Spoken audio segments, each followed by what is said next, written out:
Deus. Abra sua Bíblia ou ligue ela no Velho Testamento, no livro dos Juízes. Juízes, capítulo de número 6. Eu vou continuar a mensagem da manhã. Então, se você não assistiu presencial ou pela internet, eu te aconselho depois, quando chegar em casa, você assista a transmissão de hoje cedo e veja a mensagem da manhã. Eu vou aqui só fazer uma pequena introdução, vou passar rápido pelos tópicos e entrar naquilo de novo que eu tenho aqui preparado para vocês, tá bom? Juízes, capítulo de número 6. Eu falei hoje pela manhã que no livro dos Juízes nós vamos encontrar uma frase que vai se repetir muitas vezes. Praticamente todos os capítulos, ou a cada 2, 3 capítulos, essa frase vai aparecer, verso número 1. Juízes 6, verso número 1. E aí é o seguinte: fizeram os filhos de Israel o que era mal perante o Senhor. Fazer aqui o que era mal perante o Senhor é abandonar a Deus. Eles viraram as costas para o Senhor. Eu expliquei pela manhã que no livro de Josué, o povo passa o Rio Jordão para tomar posse e conquistar a terra da promessa. Conquistar a promessa. Então, repita comigo assim: Josué, passaram o Jordão e conquistaram a promessa. Só que em Juízes, Josué já morreu. E com a morte de Josué, o que vai acontecer? Um ciclo em que o povo está bem com Deus, quando as coisas estão boas, viram as costas para Deus, aí as coisas ficam difíceis, eles voltam para Deus. Então Juízes é isso, é esse ciclo, esse círculo vicioso, onde o povo está sempre rodando e voltando para o mesmo sítio, rodando e voltando para o mesmo lugar. Bom, eu expliquei pela manhã que qual é o grande perigo da vida? Você se empolgar tanto com a bênção e acabar se esquecendo do abençoador. Eu expliquei isso pela manhã. E eu até falei algo assim que foi muito engraçado, que se a bênção é boa, imagina aquele que é dono de todo tipo de bênção desse mundo, não é verdade? Eu falei outra coisa aqui pela manhã, nesse início de mensagem, que não troque a presença por qualquer presente desse mundo. Então aqui o povo estava trocando a presença pelo presente, que era a terra, que eram os frutos, que era a colheita. Ou seja, eles andaram 40 anos no deserto, atravessaram o Rio Jordão, venceram as nações, expulsaram aquele povo da terra, conquistaram a terra, possuíram a terra. Tipo assim, luta, luta, luta, luta, luta, luta com Deus. Diga assim: luta, luta, luta. Com Deus. Agora eu falo, na hora de desfrutar com Deus, virar as costas para Ele. Você já viu? Tem gente que fala, e isso não é errado, não é errado. Diz assim: chorar com Jesus é maravilhoso. Amém? É muito bom a gente chorar com Jesus, né? É bom. Quem aqui já teve essa oportunidade de chorar na presença de Jesus? É bom, né? Ele abraça, ele consola, ele conforta. Agora eu quero te falar outra coisa. Se chorar com Jesus é gostoso, imagina dar risada com Ele. Teve uns 5 aí que pegou, mas vamos de novo. Se chorar com Jesus é bom, imagina dar risada com Ele. Imagina ser feliz com Ele.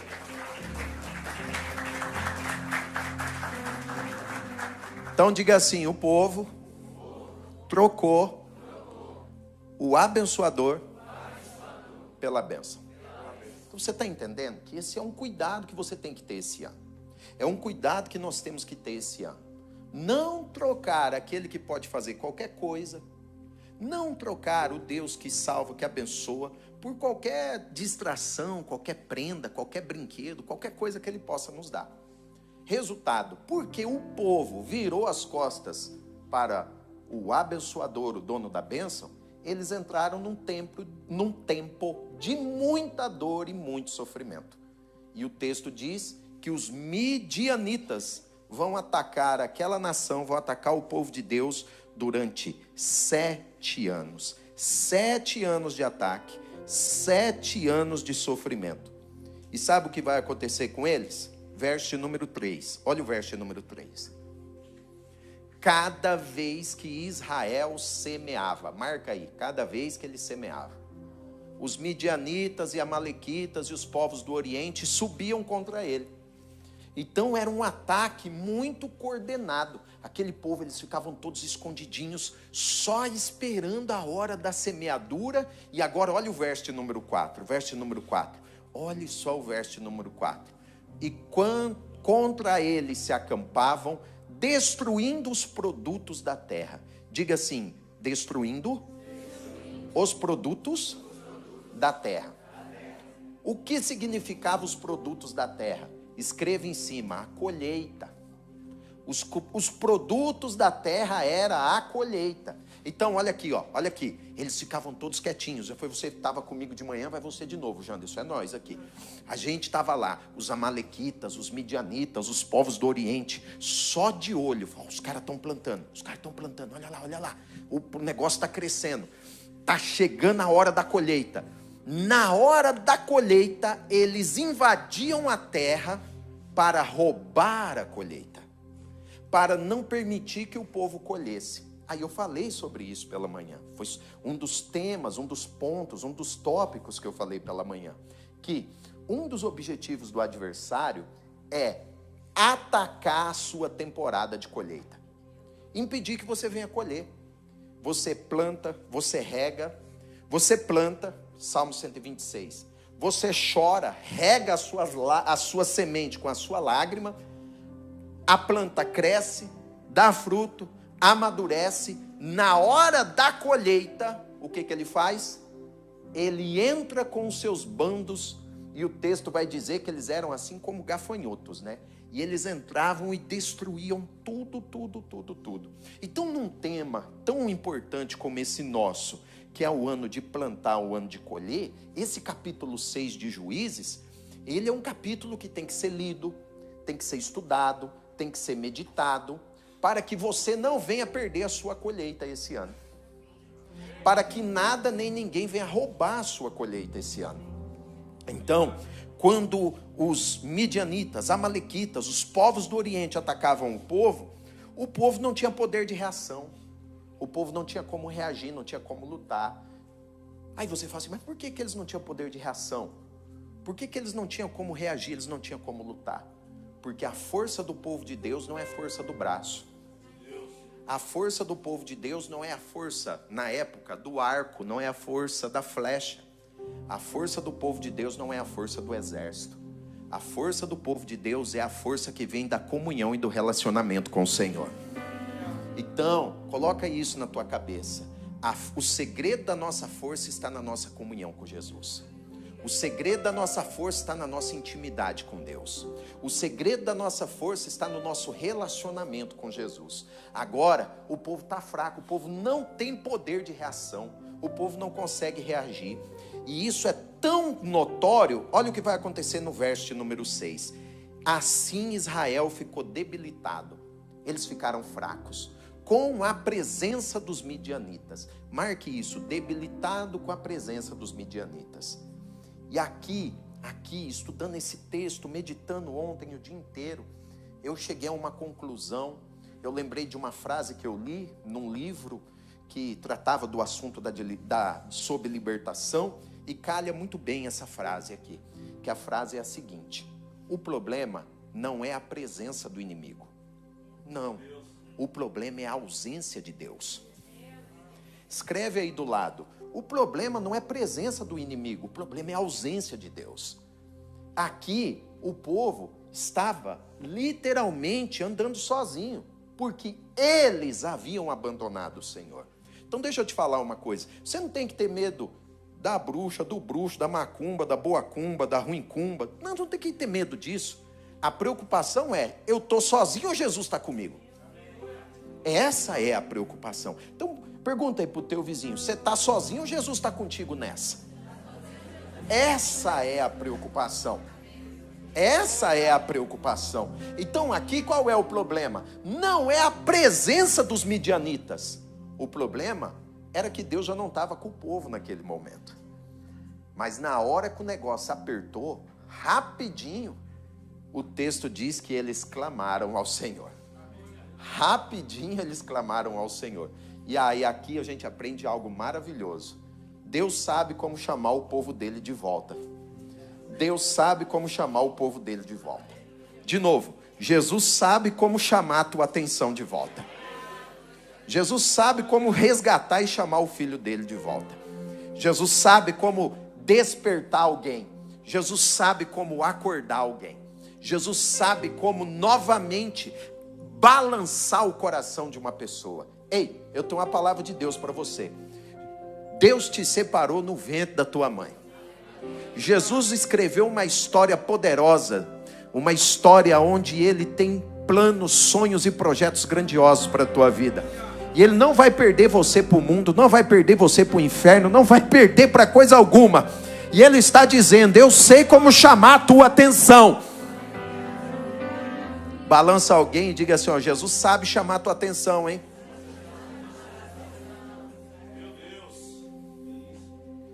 Eu já vi gente falar assim: eu não quero saber de Jesus, eu não quero saber de nada, isso aí é conversa de pastor, isso é conversa de igreja, aquele diálogo que talvez você já ouviu. E aí, dali uns dias, essa mesma pessoa passa por essas portas correndo e dizendo: bispo, me ajuda que eu estou precisando de oração. Eu tenho um familiar meu que, quando eu me converti, essa pessoa falou coisas assim muito pesadas para mim, que eu não quero nem repetir. Coisas muito, muito, muito pesadas. E na hora eu fiquei muito abalado, fiquei muito triste com o que aquela pessoa disse.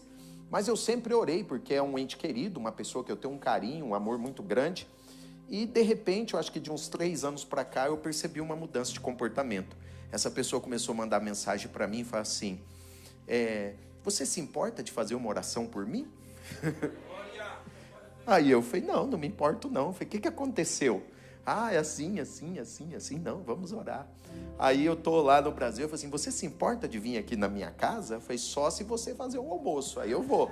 Se for assim no 0 a 0, não dá pra gente não, né, filha? Aí não, a gente faz um almocinho aqui. Aí é diferente, né? Aí dá pra fazer uma visita. Aí vou lá, olha, eu preciso tirar umas dúvidas. Eu falei: claro, vamos tirar dúvidas. E aí tirando dúvidas, orando, pregando, profetizando, declarando. Porque é assim, Deus sabe como chamar a atenção de uma pessoa. Agora aqui, a presença dos midianitas despertou o clamor na vida do povo. Eles passaram 7 anos e não clamaram. 7 anos e não fizeram nada. No 7º ano, quando a presença dos midianitas invadiu a terra, eles falaram assim: não, nós temos que fazer alguma coisa. Quer saber? Vamos clamar? Vamos invocar o Senhor? Então veja que o problema está agora empurrando o povo de volta para a presença de Deus. E eu costumo chamar isso de benditos problemas. Coisas que aos nossos olhos parecem ser ruins, mas que no final nos empurra para nós termos uma experiência nova com Deus. Coisas que aos nossos olhos parece que vêm para nos destruir, só que elas são poderosas e nos revelam a grandeza, a misericórdia e a presença de Deus na nossa vida.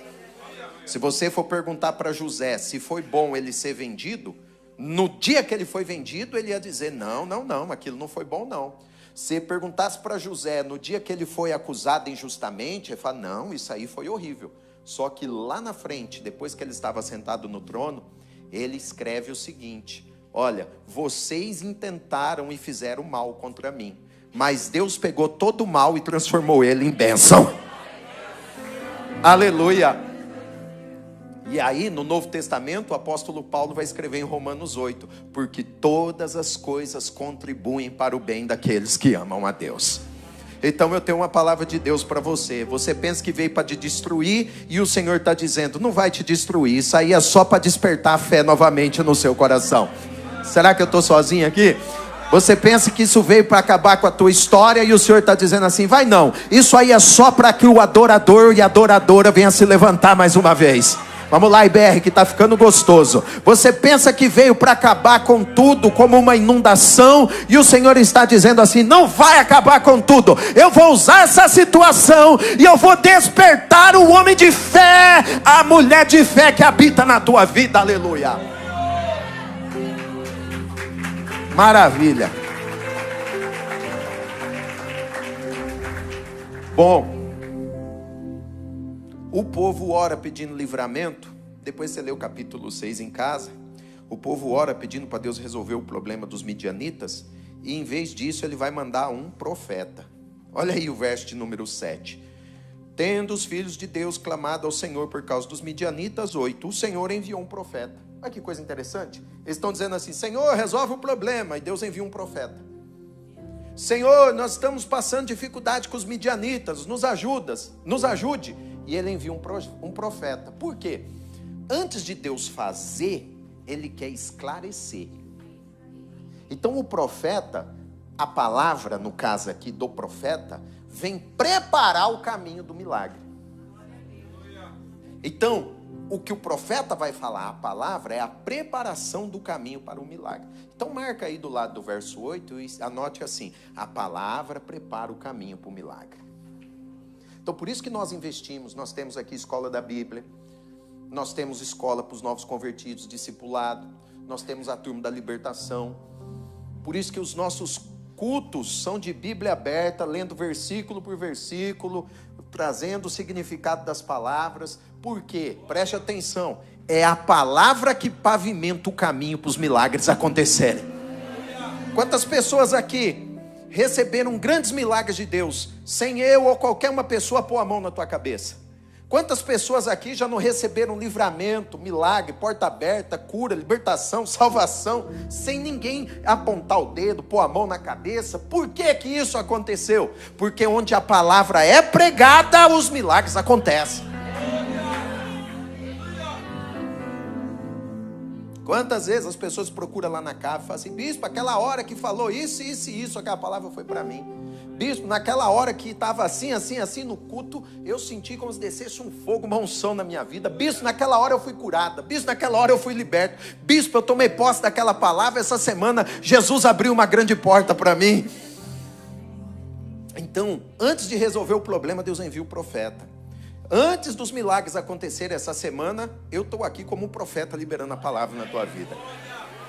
Pregando, falando sobre nós voltarmos para Deus, sobre nós não nos distrairmos com os brinquedos, com as bênçãos, mas pegarmos firmes nas mãos daquele que pode fazer tudo e qualquer coisa.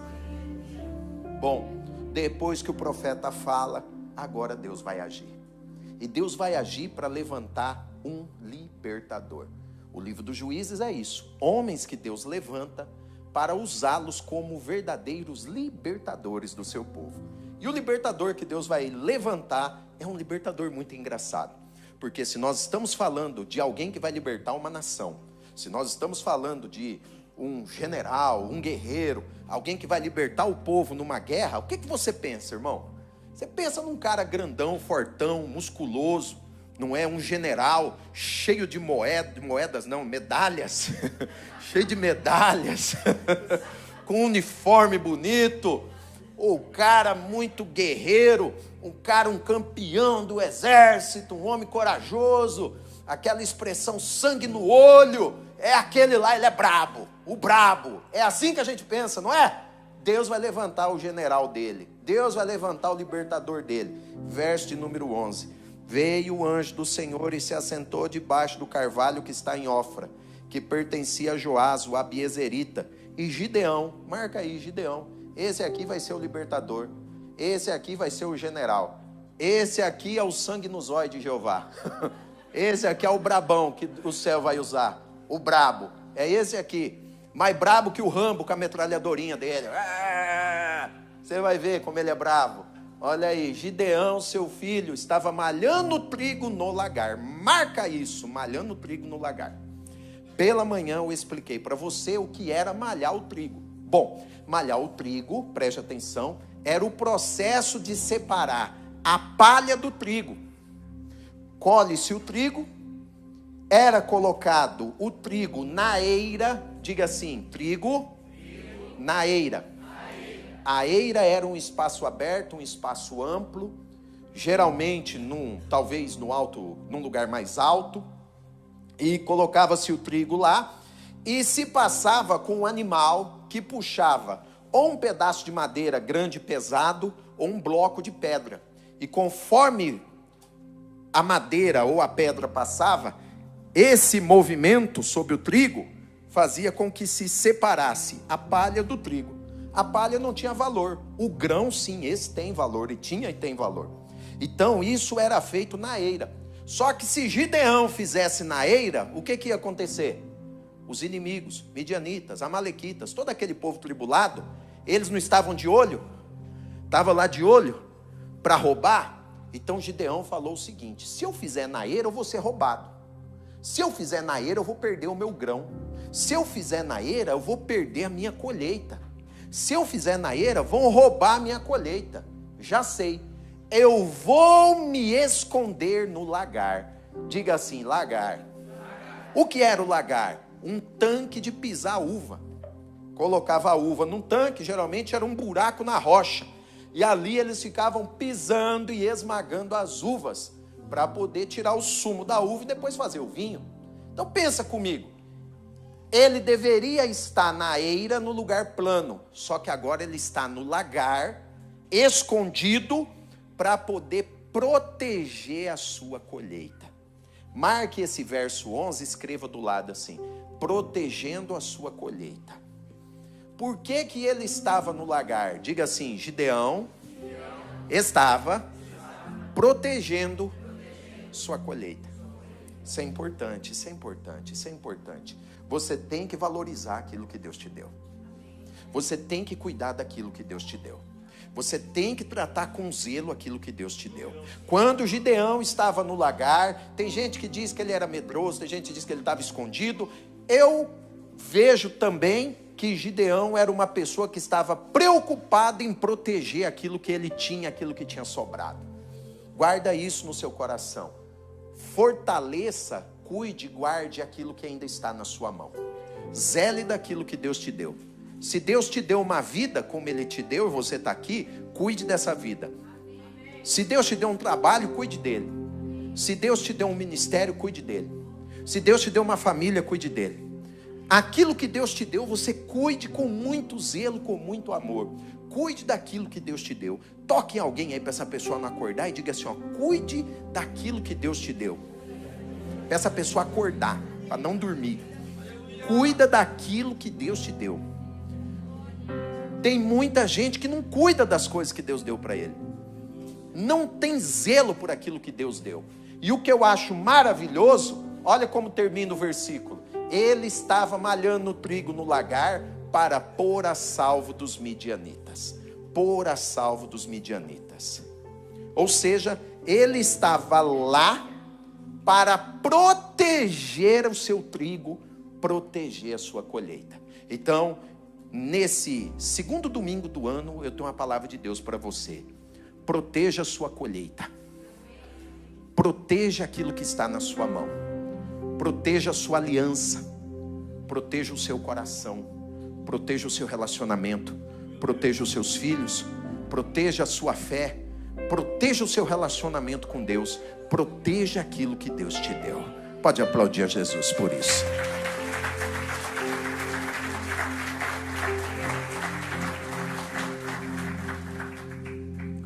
Agora veja que interessante, o que Gideão estava fazendo no lagar? Diga assim, malhando trigo. Lá não tinha como ter animal, lá não tinha como ter prancha de madeira ou pedaço de pedra. Então, como ele malhava o trigo? Ele pegava feixes de trigo com a mão e literalmente batia no chão. Esse era o trabalho e o movimento de Gideão. Feixes de trigo na mão. E ele batia aqueles feixes de trigo na mão. Cada movimento, cada batida, ele tirava a palha e separava o grão. A palha e separava o grão.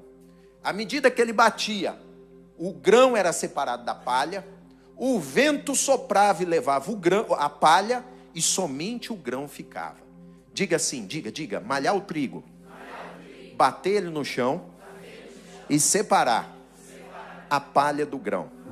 Diga assim, palha não vale nada. O que tem valor é o grão. Aí eu olhando para isso, eu fiquei pensando comigo, numa analogia, numa comparação. Engraçado, o que Gideão fazia com o trigo, separar a palha do grão, é o que Deus vai fazer com ele daqui para frente. Gideão está batendo o trigo no chão para separar a palha do grão. E agora, a partir desse verso 12, Deus vai começar a trabalhar na vida de Gideão para tirar a palha que esconde a vida dele, a palha que esconde o chamado dele, e revelar o homem que Deus havia criado e formado, que estava escondido dentro de um lagar e dentro de um buraco. Na verdade, o que vai acontecer agora, o texto mostra Gideão trabalhando trigo, mas agora nós vamos ver, é Deus trabalhando na vida de Gideão. Aleluia! Pode adorar Jesus. Até o verso 11, é Gideão trabalhando trigo. Do verso 12 para frente, é Deus trabalhando na vida de Gideão. Eu tenho uma palavra de Deus para você. Você já imaginou que Jesus separou esse ano para trabalhar na tua vida? Você já imaginou que esse ano Jesus quer tirar a palha que está te atrapalhando, a palha que está te prejudicando? Será que tem alguém entendendo aí? Será que você entendeu que esse é o ano que Jesus está permitindo algumas coisas, alguns atritos, para separar a palha do grão e fazer com que o teu eu verdadeiro venha aparecer e a glória de Deus venha se revelar e se manifestar nessa terra?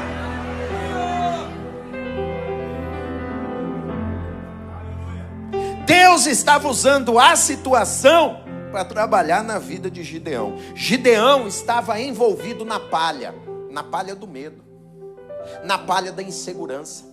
Gideão estava envolvido na palha do medo, na palha do pavor, na palha da insegurança. Gideão estava na palha de um esconderijo.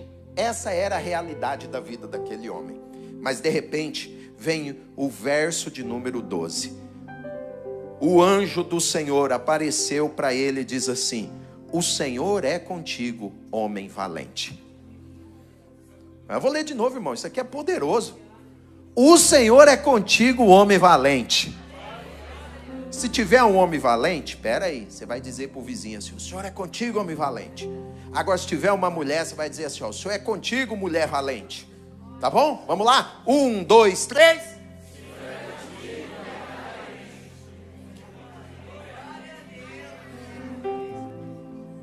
Agora eu fico maravilhado como que Deus trabalha na vida das pessoas, né? Porque se você vai ler o capítulo, Gideão não está dando sinal e característica nenhuma de valentia. Você vai ver que daqui para frente ele vai começar a reclamar, ele vai começar a questionar. Daqui para frente ele vai falar um tanto de coisas, um tanto de desculpas, tentando fugir e escapar do que Deus tem na vida dele. Mas é assim que Deus trabalha. Ele se manifesta para nós, na nossa vida, para nos mostrar quem nós somos nele. Gideão, você se vê como alguém fraco, mas eu te vejo como um homem valente. Olha que interessante. Gideão, você se vê como uma pessoa assustada, mas eu te vejo como um homem valente. Eu tenho uma palavra boa para você. Talvez você cresceu aí numa casa um pouco confusa e o pessoal contou um monte de mentira a teu respeito. Talvez você cresceu num ambiente aí meio confuso e que contaram um tanto de mentira a teu respeito, a respeito das suas habilidades, das suas capacidades, a respeito de quem você é. Mas Jesus te ama tanto que Ele te trouxe hoje aqui para a eira da IBR. Ele te trouxe hoje aqui para o lagar da IBR Lisboa. Porque hoje aqui não tem Gideão, mas está o Bispo Rocha malhando trigo hoje. E assim diz o Senhor: eu vou tirar as palhas da mentira que você ouviu na tua vida. Eu vou tirar as palhas desses relacionamentos do passado.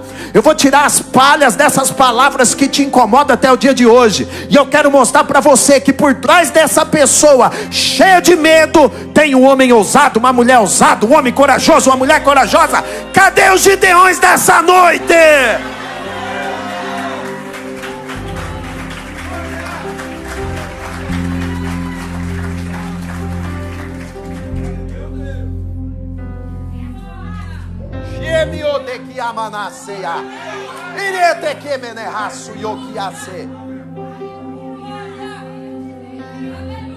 O trigo era malhado quando ele era batido no chão ou quando ele era passado pelo atrito. Abre aí rapidinho comigo, Salmo 119. Salmo 119, verso 71. Salmo 119, verso 71. Essa semana eu estava numa conversa com um amigo e nós estávamos a falar desse texto. Salmo 119, verso 71.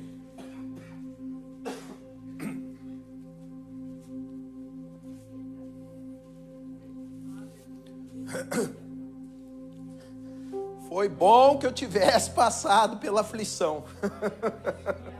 Sabe que esse é aqueles textos que a gente não gosta muito de decorar, né, gente?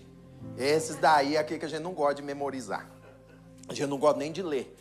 Sabe quando a gente está lendo a Bíblia, chega esses textos, a gente pula ele, né? A gente pula, é igual genealogia. Mas o salmista está dizendo assim, ó: foi bom que eu tivesse passado pela aflição, para que eu aprendesse os teus decretos. Então ele está falando assim, que tem coisa que a gente aprende quando passa nos apertos da vida. Sabia? Sabia disso? Aí o salmista está falando assim, eu só aprendi depois que eu passei por uma aflição. Percebeu? Como que, às vezes, alguns tempos, alguns períodos e alguns momentos de aflição, eles vêm na nossa vida e no nosso caminho, e você não deve se assustar. Diga para o teu vizinho, não se assuste com a aflição. Porque a aflição vem para trazer lições, ensinamentos, nós vamos aprender alguns decretos, alguns propósitos de Deus. Olha Tiago 1, verso 2 e o verso 2, o 3 e o 4. Tiago 1, 2, 3 e 4. Olha o que Tiago vai dizer. Tiago 1, verso 2, verso 3 e verso 4. Meus irmãos, tende por motivo de alegria. Ele está falando assim, fica feliz, gente. Quando? Quando você passar por várias provações. Ah, mas não pode. Essas palavras não combinam, gente. Alegria e provação, como que elas ficam pertinho aqui no mesmo versículo? São duas coisas que não combinam, não é? Eu sou da época que você ia vestir uma roupa. A gente era menina, minha mãe trabalhava com moda. Eu falava assim, meu filho, não veste isso não, que não combina. Diz que hoje já não tem mais isso, né? Hoje acabou esse negócio. Por isso que de vez em quando eu venho meio colorido aqui, irmão. É curando os traumas do passado.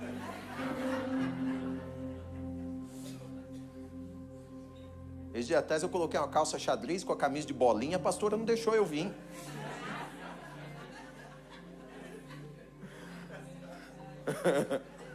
Diga assim, alegria e provação. Não, me ajuda aí, irmão. Diga alegria e provação. No mesmo versículo. Diga assim, na minha cabeça não combina. Não combina. Você acha que isso aqui não tem nada a ver?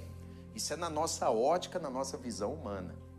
Mas agora Tiago vai dizer, sabendo que a prova da fé, a provação da fé que vocês têm, produz. Marque isso, provação da fé produz. O que ele está dizendo? Tudo aquilo que você passa, tudo aquilo que você enfrenta, em fé, confiando, dependendo e aprendendo com o Senhor, vai produzir algo positivo na tua vida. A provação da fé produz. Essas duas palavras combinam. Marca assim, ó, provação da fé produz. Provação da fé produz. A fé é igual músculo. A fé é igual músculo. O que você acha que eu fiz para ter esses bíceps grandão aqui, ó, forte? Estresse. Você levanta, gera estresse, come proteína, faz dieta, e aí o braço cresce, fica grandão igual o meu, assim, ó. Entendeu? Assim é a fé. O que você pensa que vem para te matar, o que você pensa que veio para te destruir, o que você pensa que veio para acabar com a tua vida, quando enfrentado e encarado da maneira certa, vai produzir perseverança, vai produzir fé, vai produzir milagre, vai produzir louvor, vai produzir adoração. Quem é que está comigo aí? Produz até salvação.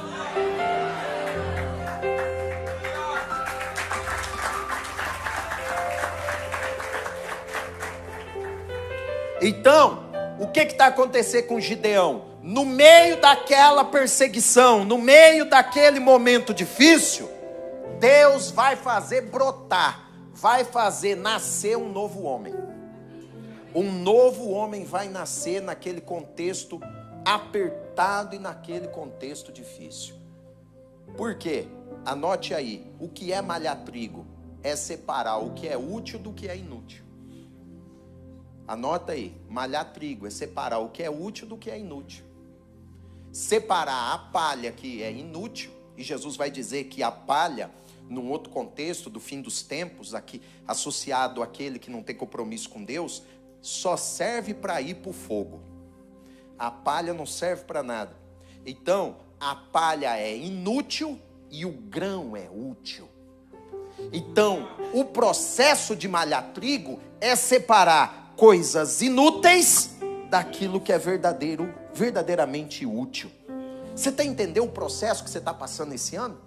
Você está entendendo o processo que você está passando esse ano de 2026? Jesus falou assim: eu vou tirar um tanto de coisa inútil que está pendurado na tua vida. Vou tirar um tanto de palavra inútil que você ouviu, um tanto de experiência inútil que você está carregando. Eu vou tirar um monte de coisa inútil que está te atrapalhando e vou deixar só o grão para mostrar para você o que eu posso fazer com esse grãozinho pequeno. Olha aí, como que já foi janeiro, do dia 1.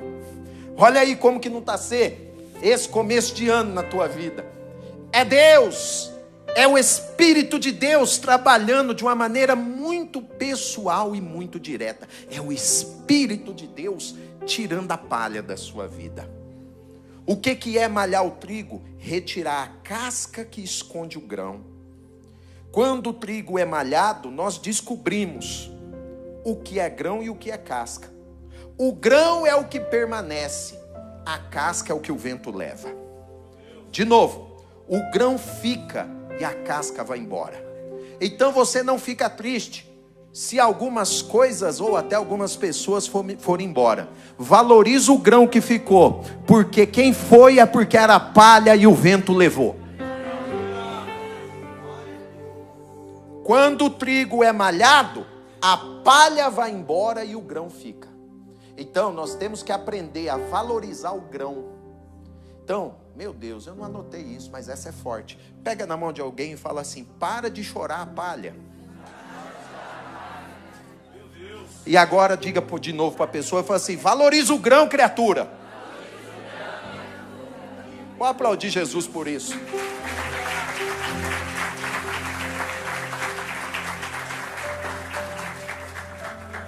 Gideão está no meio de um processo e não percebeu. Vamos seguir a leitura? 12. O Senhor é contigo, homem valente. E ele está dizendo assim: ai meu Senhor, no 13. Se o Senhor é conosco, por que aconteceu isso? O que é feito das tuas maravilhas? Nossos pais nos contaram, e dizendo que o Senhor nos fez subir do Egito. Porém, o Senhor nos desamparou, nos entregou na mão dos midianitas. Verso de número 14. Se virou o Senhor para ele e disse assim: vai na tua força. Isso. De novo. Vai na tua força.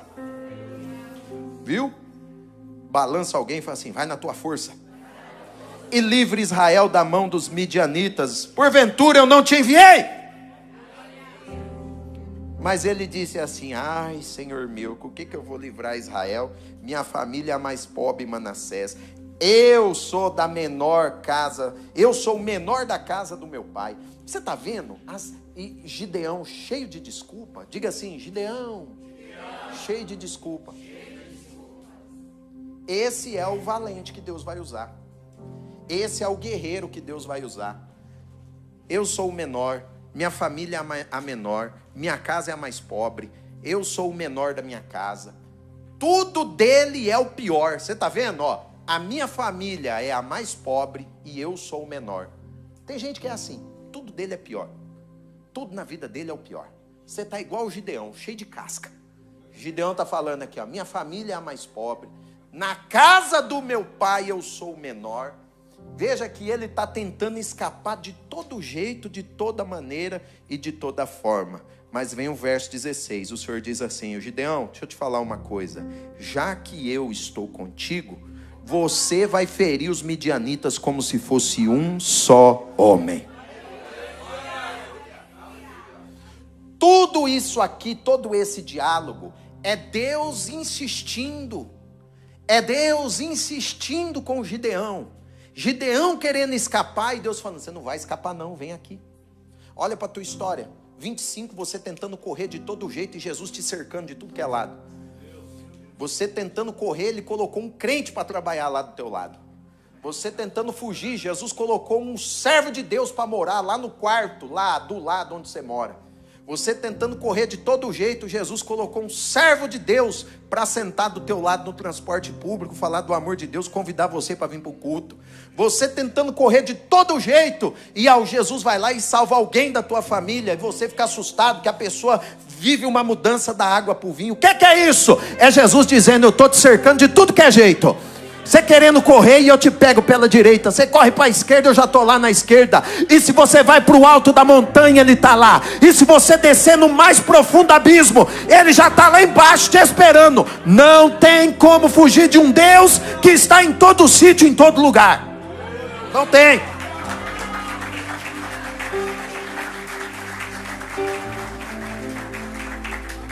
O que Deus está fazendo?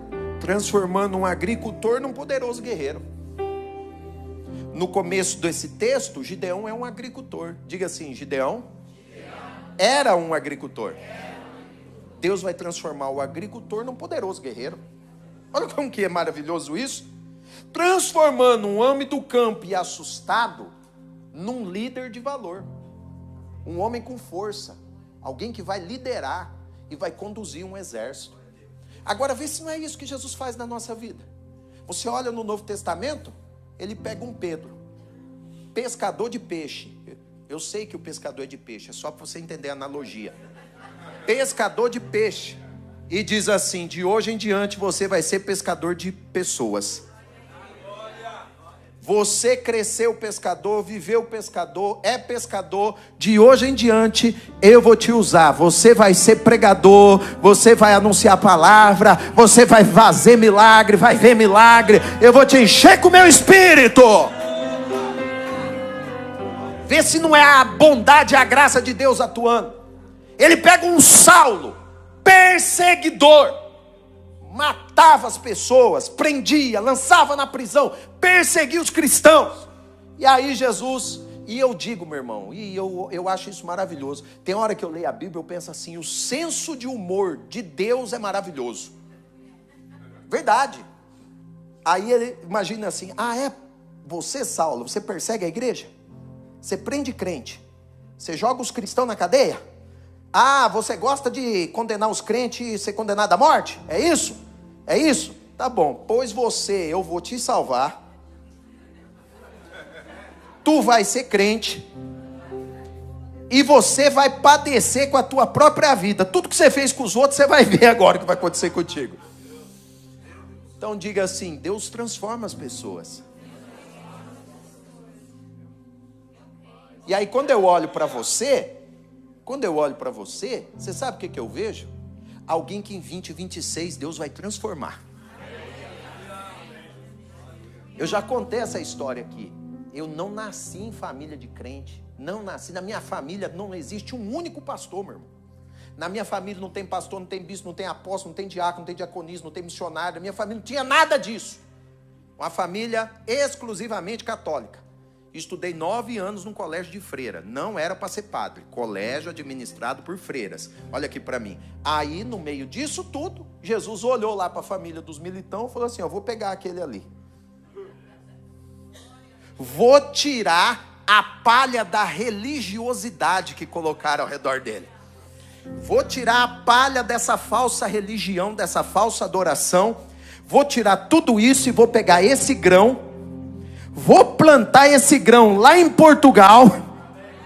Esse grão vai dar muitos outros grãos que está espalhado aí por todo esse continente para a glória de Deus. E o nome de Jesus está sendo glorificado. Você pode estar começando um ano cheio de palha, mas eu olho daqui de cima. No fim do ano eu estou vendo pregador, estou vendo pregadora, estou vendo missionário, estou vendo missionária, estou vendo empreendedor, estou vendo empreendedora. Será que alguém se alegra? Eu estou vendo gente cheia de palha hoje, mas no fim do ano estou vendo gente casada, restaurada, dívida paga, vida financeira abençoada, um ministério cheio de Deus, vidas sendo salvas, libertas, tocadas. Eu olho daqui de cima, eu vejo famílias sendo restauradas. Quem é que está comigo aí, BR?